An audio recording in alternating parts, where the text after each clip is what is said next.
दोस्तों नमस्कार। दोस्तों जहां एकता होती है वहां अच्छे अच्छों की बैंड बज जाती है और यही बात तांडव वेब सीरीज बनाने वालों के साथ भी हो रही है।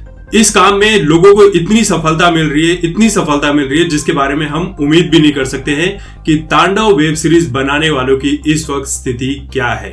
इनके ऊपर इतने FIR हो चुके हैं कि इन लोगों का जीना दुश्वार हो चुका है। सबसे पहली बात, इस तरह की चीजें बनाकर तुम दूसरों के धर्म की भावनाओं को आहत करने का, नुकसान करने का काम तो करते ही हो।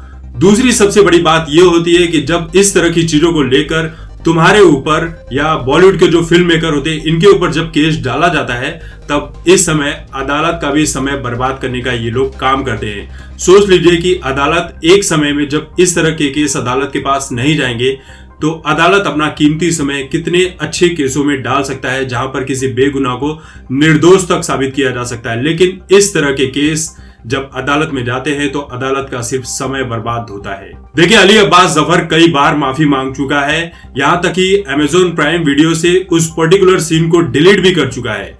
लेकिन उसके बाद भी लोग माफ करने के लिए तैयार नहीं है और माफ करना भी नहीं चाहिए। आज सुप्रीम कोर्ट ने भी यह कह दिया कि भैया हम तुम्हारे मामले में कुछ नहीं कर सकते हैं। कोर्ट ने यह तक कह दिया कि तुम लोगों की गिरफ्तारी कभी भी हो सकती है और यहाँ तक तुम्हें किसी भी तरह का कोई प्रोटेक्शन भी नहीं दिया जाएगा। सुप्रीम कोर्ट ने इन कलाकारों से, इन मेकर से ये कह दिया है कि तुम्हें अगर इन सब चीजों से छुटकारा पाना है तो हाई कोर्ट का दरवाजा खटखटाओ और वहां पर याचिका डालो कि हमें बचा लो, क्योंकि अभिव्यक्ति की आजादी के नाम पर तुम किसी दूसरे धर्म की भावनाओं को आहत नहीं कर सकते हो। देखिए, तांडव को लेकर जो विरोध है वो कम होने का नाम नहीं ले रहा है। उत्तर प्रदेश, मध्य प्रदेश, महाराष्ट्र, कर्नाटका, इन सभी जगहों पर दर्जनों FIR तांडव वेब सीरीज मेकर्स के खिलाफ हो चुके हैं। इन वेब सीरीज मेकर्स का ये कहना है कि हमारे ऊपर इतने FIR हो चुके हैं तो ये सारे FIR किसी एक पर्टिकुलर कोर्ट में क्यों ना ट्रांसफर कर दिया जाए, यानी कि ये लोग मुंबई में रहते हैं तो इस केस को मुंबई में ट्रांसफर कर दिया जाए, वरना इतने सारे राज्यों में जब जब इस केस की डेट आएगी तब तब इन कलाकारों को वहां पर जाना पड़ेगा,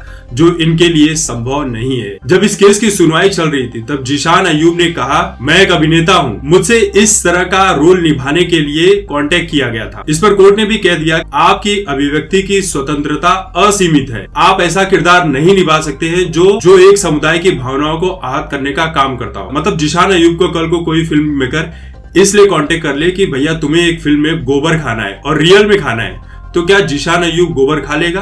खा भी सकता है भैया, पैसे का सवाल है। पैसे के लिए तो ये लोग अपने माँ बाप तक को बेच सकते हैं, अपने माँ बाप तक को मार पीट सकते हैं, गालियां दे सकते हैं, तो ये तो फिर गोबर खाने वाला ही काम होगा। यहाँ तक कि जीशान अय्यूब जैसे कलाकार पैसों के लिए पूरे शहर में नंगा होके भी घूम सकते हैं। आखिर है तो दो कौड़ी का कलाकार ही ना, जो इस तरह की फिल्में बनाकर दूसरों की भावनाओं को आहत करने का काम करता है। तो दोस्तों, इस वीडियो को लेकर आप सभी की क्या राय है? उम्मीद है कि तांडव के जो मेकर्स हैं इनको किसी भी तरह से कोई छूट नहीं दी जानी चाहिए और मिलनी नहीं चाहिए जब तक ये जेल की सलाखों के पीछे ना पहुंच जाए। आपकी जो भी राय है कमेंट करके जरूर बताएं। तब तक देखते रहे आपकी बात मुकेश के साथ। धन्यवाद।